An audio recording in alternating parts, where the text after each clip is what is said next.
Welcome back to Our Father Through Ancient Eyes. I'm Ron Rhodes.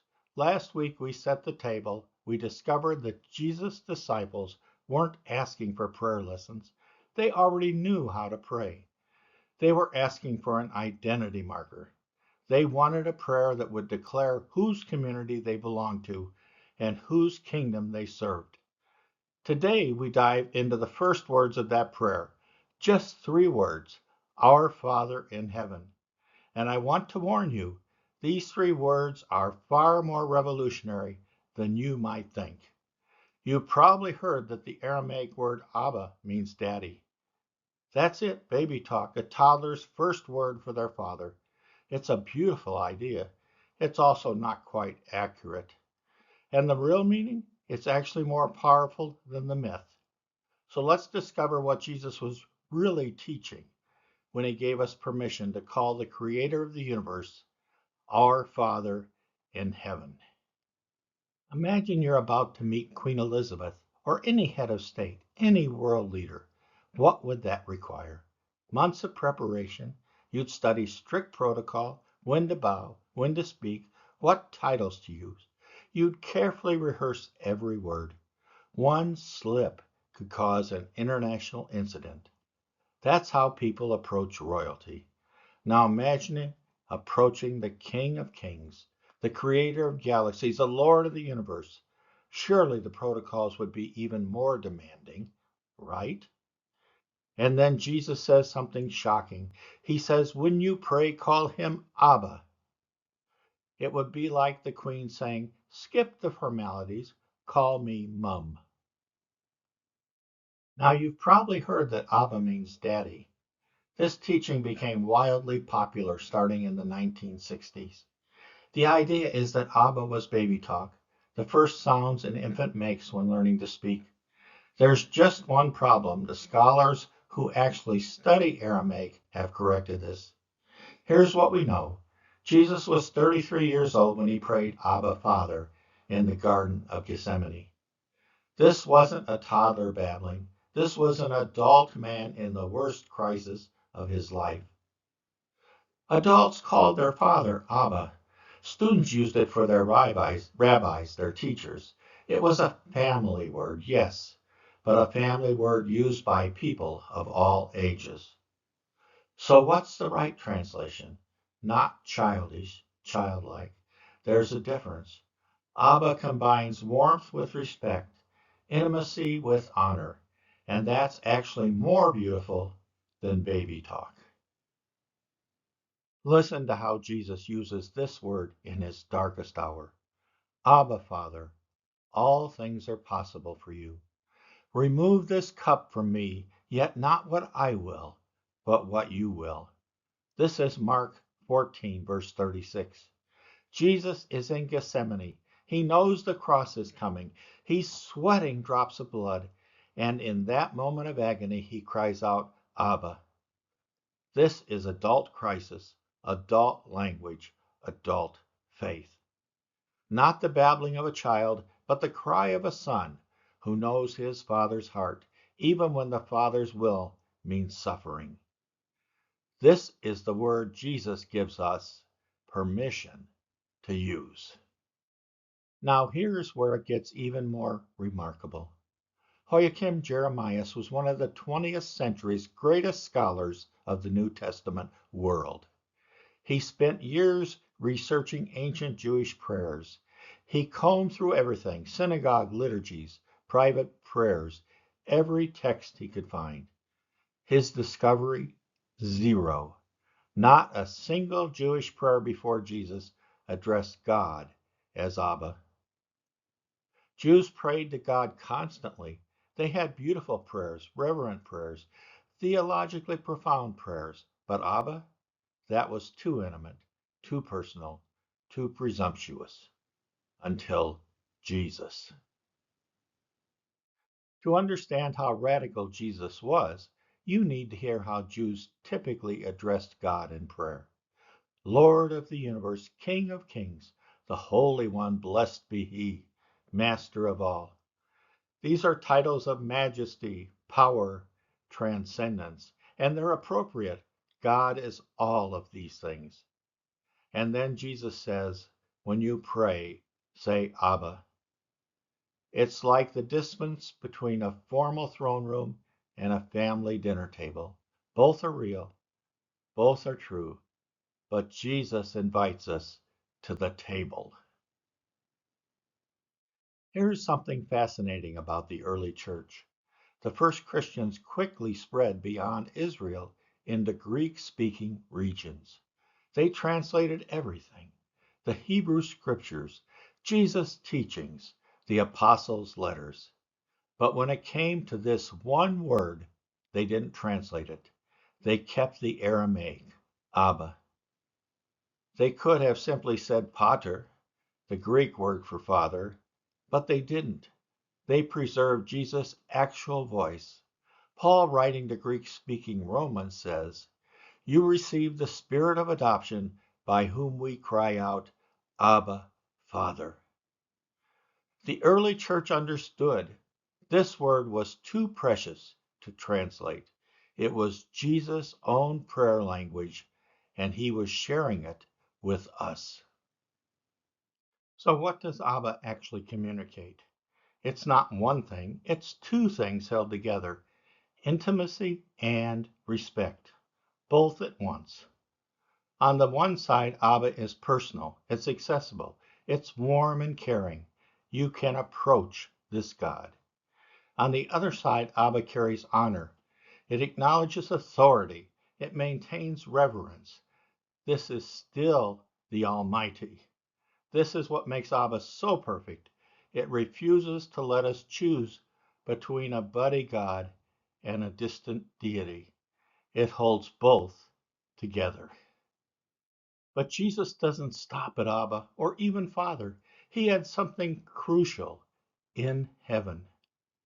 Kenneth Bailey, the great Middle Eastern scholar, puts it beautifully. Abba is near and yet far away. He is in heaven. Think about what this phrase preserves. God is near enough to hear your whispers. He's also holy enough to create galaxies. Both are true, both matter.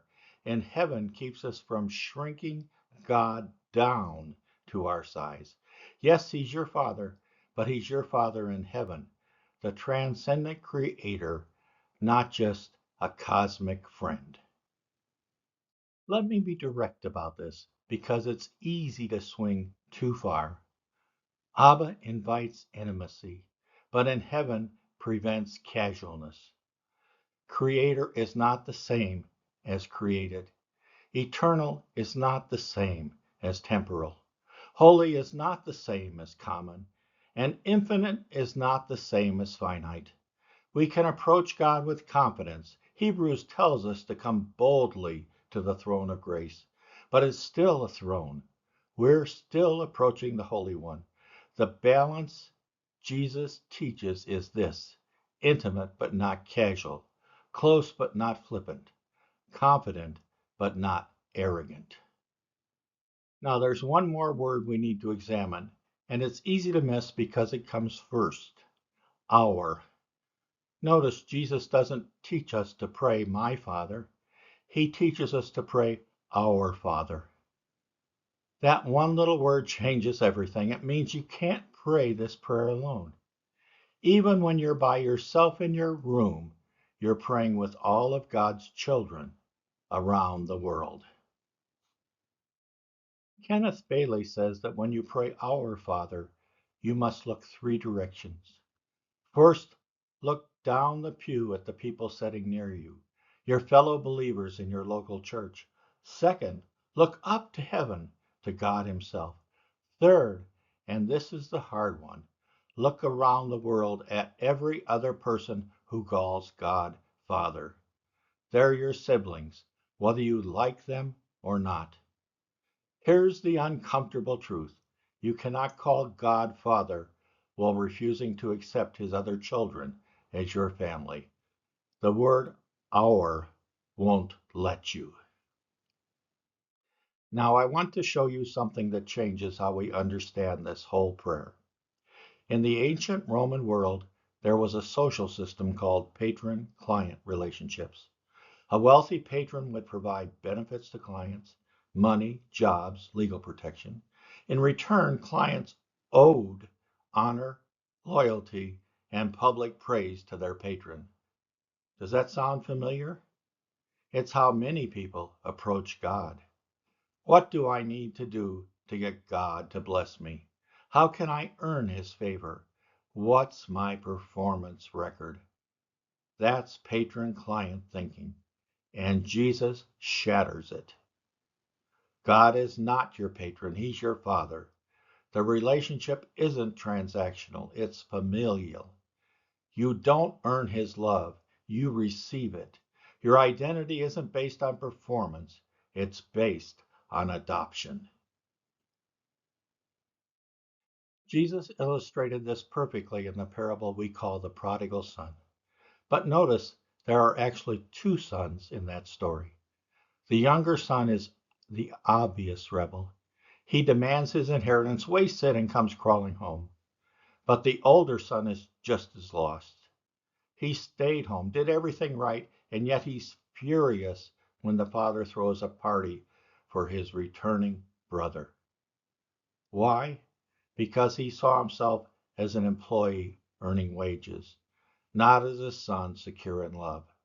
Both sons had the same problem. They saw their father as a patron to be manipulated, not a parent who loved them. Which son are you? The one who wandered away, or the one who stayed but never understood the Father's heart?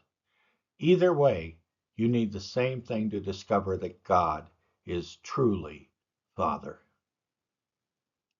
Here's one more layer that might be the most important. Paul tells us something remarkable in Galatians 4. Because you are sons, God has sent the Spirit of His Son into our hearts, crying, Abba, Father. Did you catch that? When you cry out, Abba, Father, it's not just your voice. It's the Spirit of Jesus within you, praying through you. We can't manufacture this intimacy with God. We can't work our way into the family. The Spirit does it. Through Christ, by the Spirit, we're adopted. And the proof of our adoption is this cry, Abba. This is supernatural. This is gift. This is grace. Let me summarize what we've discovered today in one statement. Prayer isn't a transaction with a patron. It's a conversation with a father. You're not negotiating a contract. You're not trying to impress a powerful benefactor. You're not performing for approval. You're talking to your Father, who already loves you, who already sees you, who already calls you his child. That changes everything. As you process what we've covered today, I want you to sit with two questions. First, what's your tendency? Too casual with God or too formal? Some of us need more intimacy. Some of us need more reverence. How does Abba Father in heaven address your particular imbalance? Second, how does the word our change you? Who are the people that struggle to see you as siblings? What would it mean to truly accept that anyone who calls God Father is your family? Don't rush past these. Let them work on you this week. Here's a simple practice for the week ahead. Each day, begin your prayer time with silence. Don't rush into requests. Don't start with your list. Instead, slowly say these words, Our Father in heaven. Then pause. Notice what rises in your heart. Is it warmth, distance, comfort, resistance? Whatever comes up, pay attention to it. Let the Spirit teach you what it means to say, Abba. Next week, we tackle the next phrase, Hallowed be your name. And here's what we'll discover. This isn't primarily a statement about God's character. It's a petition, a request. We're asking for something to happen. What does it mean to ask that God's name be made holy? The ancient Jews wouldn't even pronounce God's name. They considered it too sacred to speak. So what is Jesus asking us to pray for? We'll explore what that name meant in the ancient world, why God's reputation matters more than ours, and what it looks like to live as people who hallow God's name on earth. Come ready to be challenged, using the very words we've studied. Our Father in heaven, teach us what it means to call you Abba, with confidence, not casualness, with intimacy, not reverence. Help us embrace the our siblings we find easy to love, and those we struggle to accept. Thank you that through your Spirit we can cry out with Jesus' own voice, Abba, Amen. That's week 2, Our Father in Heaven. We've covered a lot of ground today. We've debunked the daddy myth and discovered something better, that Abba combines intimacy with respect, warmth with honor. We've seen that no one before Jesus dared to address God this way in prayer. We've wrestled with what in heaven preserves the holy transcendence of our God. And we face the challenge of that little word, our, which forces us to acknowledge every other believer as family. And here's what I want you to take with you. When you pray, Our Father in heaven, you're not just using Jesus' words. You're entering into Jesus' own relationship with God. The Spirit of the Son within you cries, Abba, with his voice. That's not something you earn. It's something you receive. Everything we've covered today and everything in this course comes from serious academic scholarship. Scholars like Joachim Jeremias, Kenneth Bailey, David deSilva, and others who spent their careers understanding the world of the New Testament. I believe this kind of depth shouldn't be locked away in seminaries. It should be available to everyone who wants to go deeper with God. That's why all the materials for this study are completely free. Check the video description below where you'll find links to teaching slides and handouts that you can use on your own or with a group. If this teaching has been helpful, subscribe so you don't miss next week's lesson. And if you know someone who'd benefit from going deeper with the Lord's Prayer, share this video with them. Thank you for joining me. I'll see you next week as we explore what it means to pray, Hallowed be your name. Until then, may you know the God who invites you to call him Abba.